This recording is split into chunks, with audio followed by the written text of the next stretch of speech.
नमस्कार मित्रांनो, स्वागत आहे तुमचं आपल्या चॅनलमध्ये. तर आज आपण घेऊन आलोय डेस्टिनी 125. तर यामध्ये तुम्हाला काय काय फीचर्स आहेत ते आपण तुम्हाला आज सांगणार आहे. या तर प्रथमतः जर बघायला गेलं तर पहिली तुम्ही डेस्टिनी प्राईम गाडी बघितली असाल तर ते गाडी पुढे अपडेट होऊन ही आता आली आहे डेस्टिनी ZX प्लस. यामध्ये गाडीची पूर्ण बॉडी चेंज केली आहे.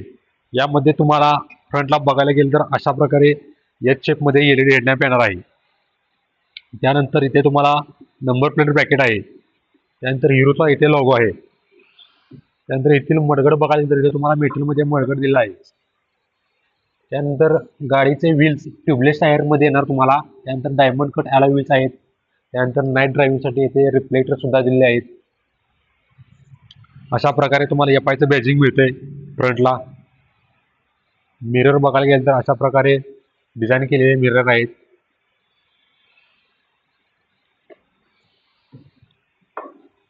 त्यानंतर गाडीमध्ये तुम्हाला पूर्ण फुल्ली डिजिटल मीटर मिळणार आहे. यामध्ये तुम्हाला Bluetooth connectivity, turn by turn navigation सुद्धा यामध्ये इन्क्लूड केलं आहे. त्यानंतर स्विचमध्ये बघायला गेलं तर इथे तुम्हाला अप्पर डिपरचा ऑप्शन दिलेला आहे. इथे टर्न बाय टर्न इथे तुम्हाला इंडिकेटरचे हे स्विच आहे. यात मग फर्स्ट सेगमेंटमध्ये यात फीचर आहे की हे ॲटो कॅन्सल विंकर्स आहेत. म्हणजे जेणेकरून तुम्ही इंडिकेटर ऑन केल्यानंतर तुमचा टर्निंग पॉईंट संपल्यानंतर तुम्हाला तुमचे जे विंकर्स आहेत ते ऑटोमॅटिकली बंद होणार आहेत. त्यानंतर इथे सुद्धा तुम्हाला हिरोचं बॅजिंग अशा प्रकारे दिलेलं आहे. त्यानंतर इथे तुम्हाला मोबाईल चार्जिंग पॉईंट सुद्धा दिला आहे. इमर्जन्सीमध्ये तुम्ही याचा वापर करू शकता. इथे चार्जिंग लावून इथे मोबाईल तुमचा ठेवू शकता. इथे स्पेस सुद्धा चांगल्या प्रकारे स्पेस दिला आहे. चाइल्डहुड स्पेस आहे. त्यानंतर सीट बघायला गेलं तर असे मोठ्या प्रकारचे सीट सुद्धा आलेले आहे. कम्फर्टेबल सीट आहे. त्यानंतर यामध्ये तुम्हाला या टॉप मॉडेलमध्ये बॅकरेस्ट सुद्धा मोठ्या प्रकारचा दिला आहे.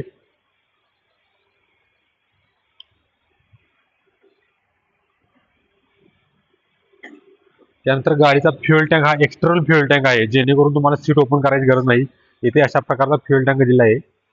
तुम्ही इथं कीद्वारे फ्युएल टँक ओपन करू शकता. एकाच कीद्वारे तुम्हाला सीट पण ओपन करता येते, फ्युएल टँक पण ओपन करता येते. त्यानंतर गाडीचा टेल लॅम्प बघायला गेलं तर अशा प्रकारे LED शेपमध्ये टेल लॅम्प आहे. त्यानंतर इथे तुम्हाला नंबर प्लेट लावण्यासाठी जागा दिली आहे. गाडीचं फुटरेस्ट बघायला गेलं तर इथे तुम्हाला अशा प्रकारचं फुटरेस्ट दिलेलं आहे. त्यानंतर साईड टॅन आता यात इन्स्टॉलेशन केलं नाही. साईड टॅन सुद्धा इथे येते. साईड टॅन जर लागला असेल तर त्याला सुद्धा side stand engine cut off sensor आहे. साईड टॅन लागला असेल तर गाडी तुमची ऑन होणार नाही. त्यानंतर अशा प्रकारे डेस्टिनी एक्सटेकचा तुम्हाला 3D लोगो यामध्ये दिलेला आहे.